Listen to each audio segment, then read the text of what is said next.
It's April 17th, 2013, and this is the Energy Education Podcast. I'm Kevin Hurley. This week, we're talking about nuclear power plants that are too big to fail. It's common public perception that the sheer size of a nuclear power plant means that it must be safe. How could something so big and so heavy possibly budge? Of course, regardless of size, nuclear plants require tremendous quality assurance, upkeep, and maintenance. And despite the industry's best efforts, a number of plants have suffered catastrophic failures. We'll talk about several of these plant failures. Joining us to discuss is Arnie Gunderson. Arnie, welcome to the show. Hey, Kevin. Thanks for having me again. So today we're talking about nuclear power plants that are too big to fail. There's an illusion that nuclear power plants and their size and all of the quality assurance that goes into keeping them up, how could these things fail? They're so maintained and so large. Yeah, there's actually two illusions there. The first is the sheer size. I've been on tours with people, and we used to deliberately take people on tours because they're so big and so impressive. And, frankly, your ego as a human being to create something this huge creates a sense of invincibility. There's a hubris that sets in the nuclear industry that these things are too big to fail. The second misconception there is all this high quality. Years ago, back in the 80s, I had dinner with a guy named W. Edwards Deming. And Deming is the guy that invented modern quality assurance. And he's there's a Deming Prize that the Japanese give for people that do high-quality work. And so I was talking to Dr. Deming about nuclear, and he laughed. And he said, you're right. He says these nuclear plants think they have quality assurance programs, but they really don't know anything about it. The reason these power plants are so big is because the forces they have to contain are so big. The reactor core at Fukushima would have about 2,500 megawatts, and that's a mind-numbing number. It means nothing to the average person. But if you convert that over, that works out to be about 3.3 million horsepower. So if you put 3.3 million horsepower in something about the size of your bedroom, you get the feel for the enormous amount of power that has to be constrained. We used to take farmers on tours of our nuclear plants, and they'd probably be thinking in the back of their mind, wow, this is a lot stronger than my barn. But their barn didn't have to hold 3.3 million horses either. And when we look at the size and we forget the magnitude of what we have constrained, the hubris sets in and we get to the point where we think we can conquer Mother Nature. So we're looking at reactor containments that have walls that are, 12 inches thick, 2 feet thick? I mean, how could that possibly give? Well, just this year, a nuclear reactor was permanently shut down, Crystal River. And no, it's not 1 or 2 feet. It was actually 40 inches thick, 3.5 feet thick. The wall of the containment. Yes, the wall of the containment. And the people that built the reactor were in the process of upgrading its power. And they had to cut a hole in the side of this and put in a new steam generator because they were engaged in something called an EPU, Extended Power Uprate. Dave Lockbaum, a Union of Concerned Scientists, calls those experimental power uprates because we really never know what's going to happen. Well, in the process of cutting the hole in this containment, it cracked, and it cracked big time, 60 feet around the containment and 20 feet high, and you could hear it. It was like a gunshot. Then they tried to fix it. And again, all this massive quality assurance, and the Nuclear Regulatory Commission was involved, and they started to tighten this containment back up after fixing it, and it cracked in 2 other places. So, all the king's horses and all the king's men sometimes can't put together a nuclear containment once it cracks. We sort of have a deep in our soul understanding that things fail. I mean, it can be the Titanic. It can be Bhopal, which was a chemical explosion years ago. It can be Chernobyl or 3 Mile Island. We know it has happened before, but yet our policymakers moving forward look at these plants and they say, how can something so robust fail again? We have to have learned all the lessons there are to learn. And I really think Chairman Yasko's comments last week really touched on that big things fail in big ways. And just like the banks in Wall Street, they are not too big to fail. We learned it on Wall Street. And it's a lesson that Americans think happened in Japan but can't happen here. So we're talking about why big things fail. Now, I should think that it's not only due to the way that these big things are operated, but due to the way, human error in the way that they're operated, but due possibly also to human error during design and construction. Yeah, I think there's 4 ways that these things fail. First is they're getting old. And I know I'm getting old and I'm breaking down more often, so why shouldn't we expect a power plant to do that? And some of the more recent failures have been because of aging. Second thing is that engineers make design calculation errors. And despite quality assurance overviews, they don't get caught. The third is operators make mistakes.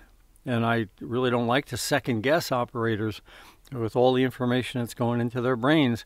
They're bound to make a mistake periodically. And the last is that we can't forget that these things are built with a profit motive in mind, so that there's a increasing emphasis on squeezing more power out for less money. Cutting corners. Yeah, cutting corners. So I know if we're talking about a 1970 Volkswagen and trying to replace the parts in it as it ages or keep it up to date as it ages is a tough thing. Can you just give us some idea of the enormity of trying to keep up an aging power plant, something that's this big? Well, the average nuclear plant has 6 guys on eBay trying to buy old parts. And the reason for that is that if they put a new part in and it isn't a like-for-like replacement, they have to go to the Nuclear Regulatory Commission and ask permission. So they literally have a staff at every nuclear power plant of people scouring eBay looking for old parts so they can put those old parts in their warehouse. When one of their parts breaks, now they can replace in kind as opposed to going out and getting something better or newer. But what we're talking about is really how big these plants are and the perception that they can't fail being, as big as they are. But as they age, and considering that they are so enormous, I would imagine can't be just as easy as, having your 1970 Volvo tuned up. Yeah. There's very few people on the planet who can move the kinds of weight that are involved in building a nuclear power plant.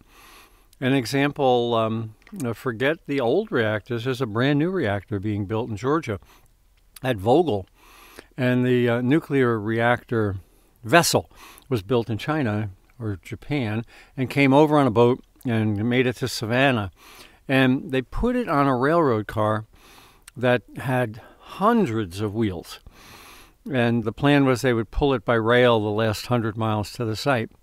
Well, wouldn't you know it, now this thing is enormous. You may have seen pictures of them. They're called Schnabel cars. And the track collapsed from the weight. Engineers had gone over that track with a fine-toothed comb, expecting that this could happen, and they missed it. Now, that's not safety related. It's not built yet.